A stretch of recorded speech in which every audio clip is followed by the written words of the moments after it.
24 के चुनाव में फतेह पाने के लिए बीजेपी हर रोज नई स्ट्रैटेजी पर काम कर रही है।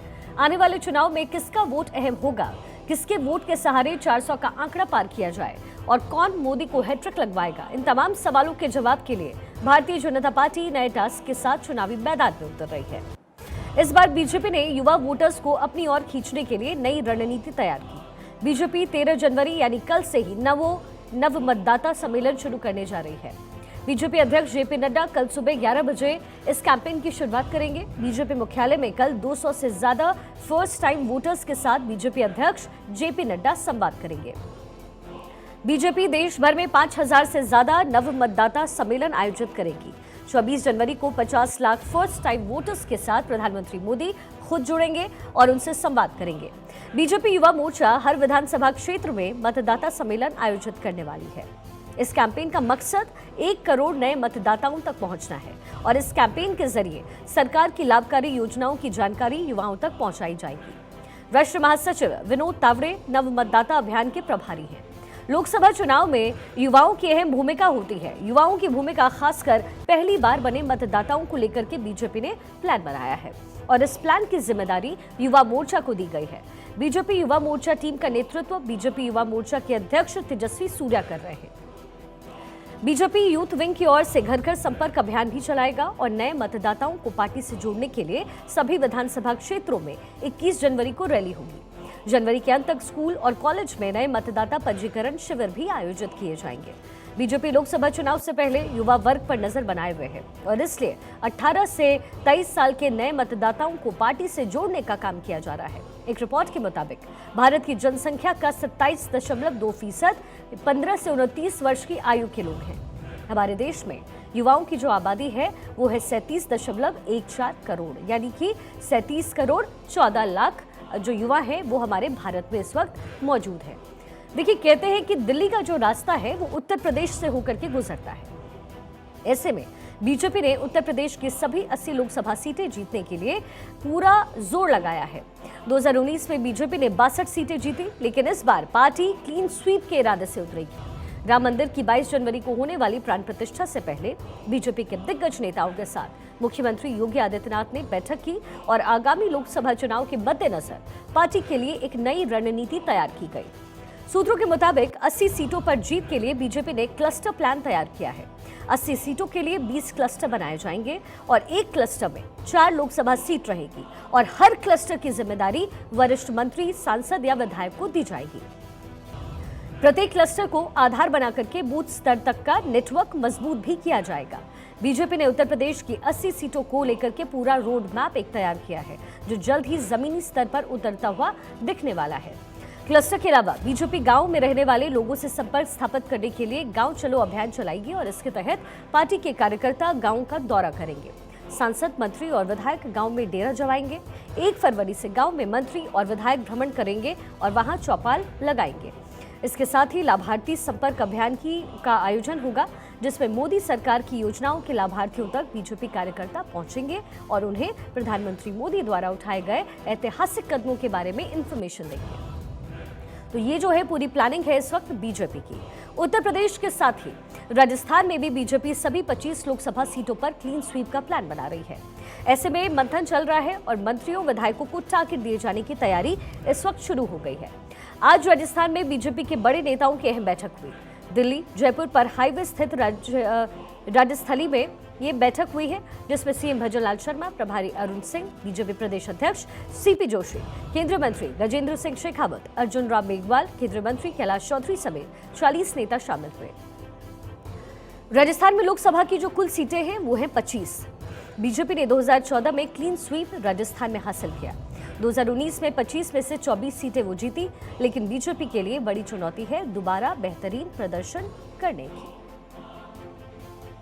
राजस्थान में भाजपा सरकार बन चुकी है और हालिया में प्रधानमंत्री नरेंद्र मोदी का दौरा भी हुआ, जहां पर उन्होंने कार्यकर्ताओं को संबोधित करके और अपनी प्रेजेंस से जनता के साथ संपर्क साधा है।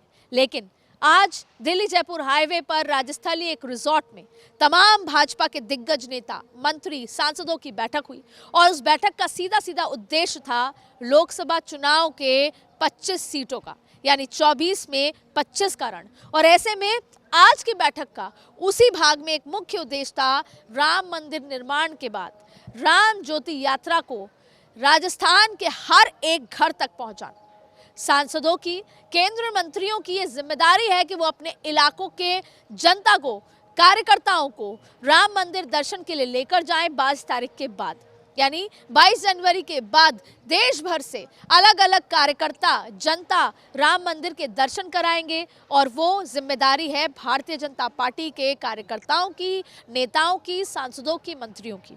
आज ये बैठक लंबी चली, लगभग 40 से ज़्यादा नेता इसमें शामिल हुए, जिसमें तमाम मुद्दों पर चर्चा हुई, चाहे फिर वो राम ज्योति यात्रा को कैसे सक्सेसफुल बनाना है, किस तरीके से राम ज्योति यात्रा को घर घर तक लेकर जाना है, किस तरीके से जनता को राजस्थान की राम मंदिर निर्माण के बाद 22 तारीख के बाद अयोध्या में दर्शन कराने ले जाना है। और इस पूरे मसले का सीधा सीधा टारगेट है 2024 की 25 सीटें।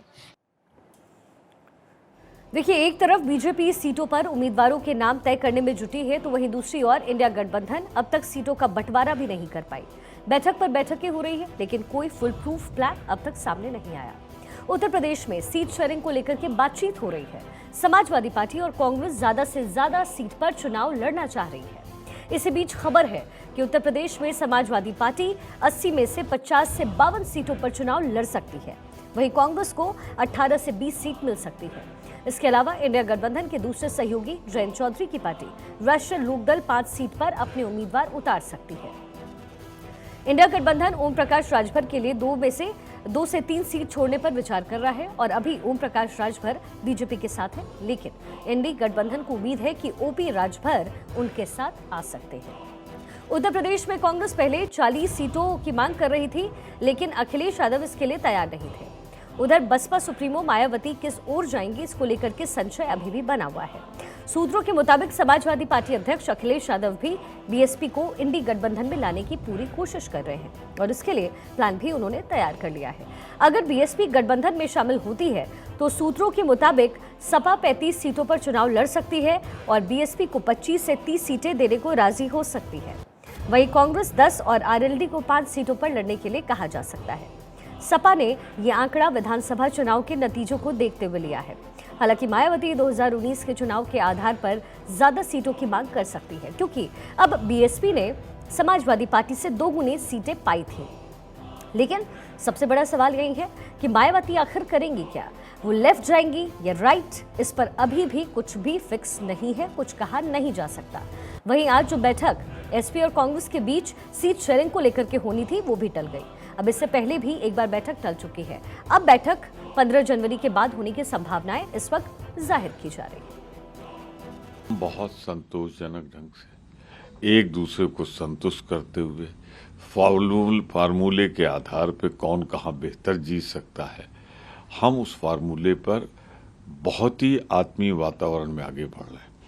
तो ये तो जो कमेटी बनी है और जो समाजवादी पार्टी, इन दोनों के बीच में लगातार वार्ता चल रही, तो अभी से कुछ कह देना तो मैं समझता हूँ प्रीमैच्योर है। दूसरी बात, उत्तर प्रदेश में सर्वाधिक ज़्यादा सीटें हैं, 80 सीटें हैं, तो मैं विश्वासपूर्वक कह रहा हूँ इन 80 सीटों में ही भाजपा सिमट जाएगी। और चलिए सियासी खबरों में और आगे बढ़ते हैं। उत्तर प्रदेश के लिए तो गठबंधन की जो बैठक है वो टल गई, लेकिन दिल्ली और पंजाब में सीट शेयरिंग के लिए आप और कांग्रेस के बीच मीटिंग हो रही है। सीट बंटवारे के लिए मुकुल वासनिक के नेतृत्व वाली कांग्रेस कमेटी और आम आदमी पार्टी के नेताओं के बीच दूसरे राउंड की बातचीत हो रही है। आपकी तरफ से 4 नेता पहुंचे थे। आम आदमी पार्टी की तरफ से राघव चड्ढा, संदीप पाठक, सौरभ भारद्वाज और अतिशी कांग्रेस के साथ मीटिंग कर रही है। माना जा रहा है कि इस बैठक में सीट को लेकर के कुछ ऐसी सहमति बन सकती है। दिल्ली में आप 4 सीटों की डिमांड कर रही है। पंजाब में तो पार्टी 13 की 13 सीटों पर लड़ना चाहती है। पंजाब में कांग्रेस को कम से कम 8 सीट चाहिए। वहीं हरियाणा में आम आदमी पार्टी 2 से 3 सीटों पर चुनाव लड़ना चाहती है। केजरीवाल को गुजरात में भी चुनाव लड़ना है और ऐसे में कांग्रेस के लिए सामंजस्य बैठाना आसान नहीं होगा। आज से पहले 8 जनवरी को कांग्रेस नेताओं की आम आदमी पार्टी के साथ सीट बंटवारे को लेकर के बैठक हो चुकी है। आम आदमी पार्टी के नेताओं ने दिल्ली के साथ हरियाणा, गुजरात, गोवा और असम में भी चुनाव लड़ने की डिमांड रखी है। पंजाब को लेकर के बातचीत नहीं हुई थी। दिल्ली में कांग्रेस का आम आदमी पार्टी के साथ तालमेल फिलहाल बैठता नजर नहीं आ रहा। वहीं अरविंद केजरीवाल ने हाल ही में पंजाब के लोगों से 13 में से 13 लोकसभा सीटें मांगी थी। सीएम केजरीवाल की इस टिप्पणी के बाद पंजाब में सीट शेयरिंग कैसे होगी, इस पर भी अहम सवाल अभी भी खड़ा होता है। चलिए खबरों में और आगे बढ़ते हुए अब बात कर लेते हैं बिहार की। बिहार में सीट शेयरिंग को लेकर के जेडीयू, आरजेडी और कांग्रेस के बीच घमासान अभी भी मचा हुआ है। अब तक सीटों पर कोई भी सामंजस्य नहीं बन पाया। बिहार में महागठबंधन के बीच सीट शेयरिंग का जो मसला है वो कैसे सुलझेगा, इसको लेकर के सभी दलों में अभी भी टेंशन है। जेडीयू ने 17 सीटों पर दावा अपना ठोका है, तो वहीं बाकी दल भी अपने अपने अनुसार डिमांड कर रहे हैं और इन सब के बीच जेडीयू का कहना है कि फैसला आरजेडी को करना है। अब सीटों के बंटवारे को लेकर के बिहार के उप मुख्यमंत्री तेजस्वी यादव की भी प्रतिक्रिया सामने आई। तेजस्वी यादव ने कहा है कि सब कुछ पॉजिटिव चल रहा है और जल्द सब कुछ फाइनल हो जाएगा। हम लोग का बहुत पॉजिटिव चल रहा है, पॉजिटिव चल रहा है। अब उन लोग के आंख में चश्मा है तो हम लोग क्या करें? सिर्फ ओवरऑल हमको वो क्या कर रहे हैं, वो सीट बांट रहे हैं नहीं बांट रहे हैं, हमको तो कुछ कहना नहीं है उस पर। लेकिन जहाँ तक अपनी बात है कि कहीं कोई दिक्कत नहीं है, सब कुछ हो जाएगा।